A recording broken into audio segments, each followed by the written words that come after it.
સુપ્રભાતમ દોસ્તો,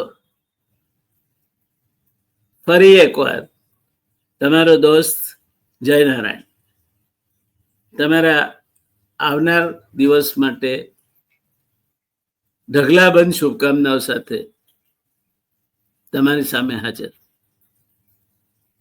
આજે વાત કરવી છે મૈત્રી વિશે.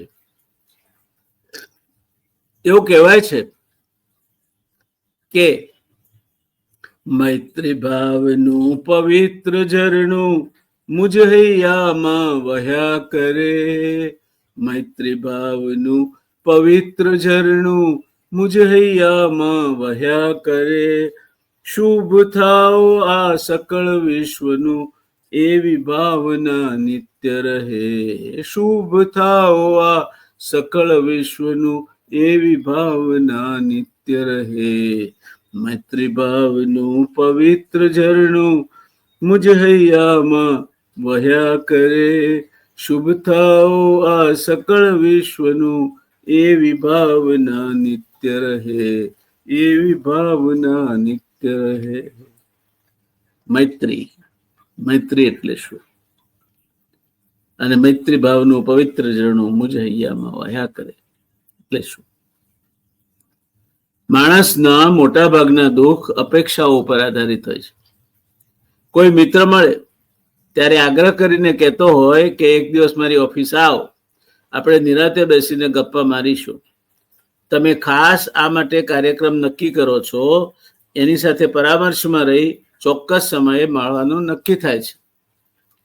તમારા એ મિત્રને તમે ખૂબ ઉત્સાહથી મળવા જાઓ છો. આમ તો મોબાઈલના જમાનામાં નીકળતા પહેલા ફોન કરી દેવો જોઈએ, પણ સમય ઉભય પક્ષની સંમતિથી નક્કી થયો છે એટલે આટલી બધી ઔપચારિકતાની જરૂર નથી એમ સમજી તમે પહોંચી જાઓ છો. એની ઓફિસ પહોંચો છો ત્યારે તમારા આશ્ચર્ય વચ્ચે આ ભાઈ ત્યાં હાજર નથી. તમારી નિરાશા કંઈક અંશે તમે અવગણાયા છો એ કારણે ક્રોધમાં અથવા કડવાશમાં પલટાય છે. તમે એને મળ્યા વગર નીકળી જાઓ છો.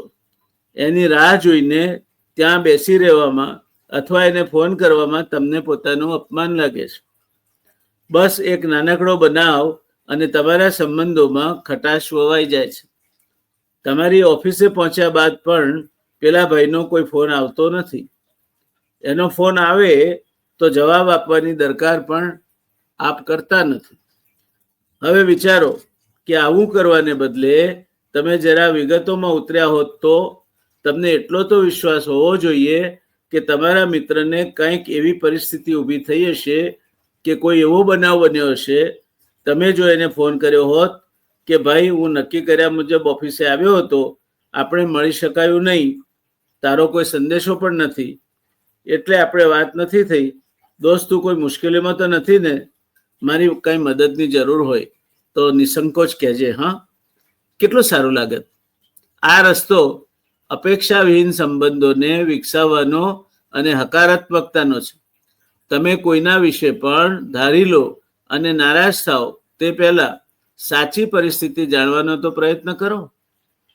એક નાની શી ગેરસમજ સંબંધ તોડી નાખવા સુધી કારણભૂત બની જતી હોય છે. આવું તમારા કિસ્સામાં કોઈ વખત બન્યું છે? જો બન્યું હોય તો એવું કેમ બન્યું એની હકીકતમાં જવાનો પ્રયાસ તમે કોઈ દિવસ કર્યો છે ખરો? આપણી અપેક્ષાઓ મોટા ભાગે દુઃખનું કારણ બને છે. તમે કોઈને મળવા જાઓ, એ વ્યસ્ત હોય અથવા ટેન્શનમાં હોય ત્યારે ચાનો પણ ભાવ ના પૂછો એવું શા માટે વિચારો છો? તમે સામેથી કહી શક્યા હોત, ભાઈ આજે તો કંઈક વ્યસ્ત લાગે છે, હું ફરી આવીશ નિરાંતે, મારે કોઈ કામ નથી, હમણાંથી આપણે મળ્યા નહોતા એટલે જ આવ્યો છું. પેલા મિત્રને પણ સારું લાગતે અને સંબંધોની મીઠાશ પણ જળવાઈ રહેતી. કોઈની પણ પાસેથી અપેક્ષા રાખવામાં જેટલા હળવા રહીએ તેટલા વધુ સુખી થવાશે તેમ સમજીને ચાલવું. મેં એક સમયે એને મદદ કરી હતી, આજે એનાથી મારું એક નાનું અમથું કામ પણ ના થયું એ વિચારો તે પહેલા તમારી જાતને પૂછી જુઓ કે તમે એને મદદ કરી હતી તે કોઈ મૂડીરોકાણ કર્યું હતું? સંબંધ એકબીજા માટેની નિર્ભેળ લાગણી અને સમજદારીથી બંધાય છે અને ટકે છે. સંબંધોનો વ્યાપાર કરશો તો નિરાશ થશો. સંબંધોનો વ્યાપાર ના કરો, અપેક્ષાઓ ના રાખો, વિશ્વાસ રાખો કે કંઈ એવું કારણ હશે એનાથી નહીં થઈ શક્યું હોય. એની આ મજબૂરી જાણીને તમારે શું કામ છે? એને શા માટે નાનો દેખાડવો છે?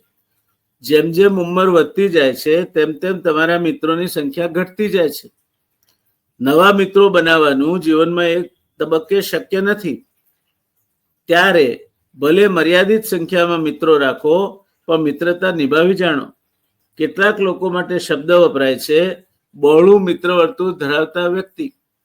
યાદ રાખો, શેરી મિત્રો 100 મળે, શેરી મિત્રો 100 મળે. શાહબુદ્દીનભાઈ રાઠોડ ઘણી વાર કહે છે, શેરી મિત્રો 100 મળે, તાળી મિત્રો અનેક, જે પર સુખ દુઃખ વારીએ તે લાખોમાં એક. કૃષ્ણ અર્જુન કે કૃષ્ણ સુદામા જેવી મૈત્રી જૂજ વ્યક્તિઓ સાથે જ સંભવી શકે. સુદામાને એમના પત્નીએ તાંદુલની પોટલી સાથે કૃષ્ણ પાસે પોતાનું દળદર ફેડવા મોકલ્યા હતા. એ કૃષ્ણ પાસે કંઈ માગી ન શક્યા, પણ પાછા ફર્યા ત્યારે એમના બધા સંકટો દૂર થઈ ગયા હતા. મિત્ર મુશ્કેલીમાં છે, એની મજબૂરી છે, એનો અહેસાસ કરાવ્યા વગર સાહજિકતાથી એના દુઃખ દૂર કરી દેનાર કૃષ્ણ જેવા મિત્રો સાચા મિત્રની વ્યાખ્યામાં સ્થાન પામે છે. મિત્રને મદદ કરો ત્યારે પણ એને મજબૂરીનો અહેસાસ ના કરાવશો. દોસ્તો, તમારી મિત્રતાની એ જ ગરિમા છે. મિત્ર સુરેશભાઈ કતારમલ પાસેથી એક સંદેશો મળ્યો છે, જે છોડી દેવું અથવા નિરપેક્ષ સંબંધો રાખવાની મહત્તા સમજાવતા કહે છે, કોઈને એકાદ બે વાર સમજાવવું, કહીએ પણ ના સમજે તો ફરી ફરી સમજાવવાનું છોડી દેવું.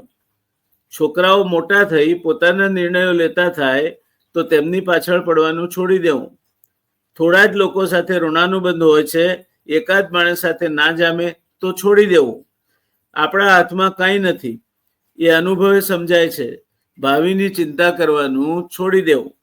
ઈચ્છાઓ અને ક્ષમતા વચ્ચે વધુ અંતર થવા લાગે તો અપેક્ષાઓનો બોજો લઈને ફરવાનું છોડી દેવું. પ્રત્યેકના જીવન ચરિત્ર, ક્ષમતા, સંવેદના અલગ અલગ હોય છે. તેથી એકબીજા સાથે તુલના કરવાનું છોડી દેવું. ઈશ્વરે એની આ દુનિયામાં કોઈ બે માણસો એક સરખા ઘડ્યા નથી. માટે પેલો આવો છે ને પેલો તેવો છે, હું આવો છું, આ પ્રકારની સરખામણી કરવાનો ક્યારેય પ્રયત્ન દોસ્તો ના કરવો. જીવન અનુભવોનો ખજાનો છે. આખી જિંદગી નાહકનો બોજ લેવાનું છોડી દેવું. પાસે છે એ જ પૂરતું છે. વધુ મેળવવાની લાયમાં ચારેકોર જાવા મારવાનું છોડી દેવું. જાતે સુધરવાનું શરૂ કરવું, બીજા સુધરી જશે એ વિચારવાનું છોડી દેવું. સમજાય તો ઠીક છે, બાકી આ લખેલી વાત વિશે વિચારવાનું છોડી દેવું. મેં તમને જે કંઈ કહ્યું એ વિશે વિચારવાનું છોડી દેવું. જતું કરીને પણ ઘણું મેળવી શકાય છે, એ સાર આ સંદેશામાંથી નીકળે છે. સુરેશભાઈ કતારમલ, જામનગરનો હું આ સુવિચાર મારા સુધી પહોંચતો કરવા માટે આભારી છું. દોસ્તો, યાદ રાખો, સમાપ્તિમાં મૈત્રી ભાવનું પવિત્ર ઝરણું મુજ હૈયામાં વહ્યા કરે, શુભ થાઓ આ સકળ વિશ્વનું, એવી ભાવના નિત્ય રહે, એવી ભાવના નિત્ય રહે, એવી ભાવના નિત્ય રહે. ધન્યવાદ દોસ્તો. શુભ દિવસ. ઈશ્વરના આશીર્વાદ સદૈવ આપના પર ઉતરતા રહે. આપ હસતા રહો, ખુશ રહો, મસ્ત રહો, વ્યસ્ત રહો. એ જ તમારા દોસ્ત જયનારાયણની મંગલ કામનાઓ. Have a nice day.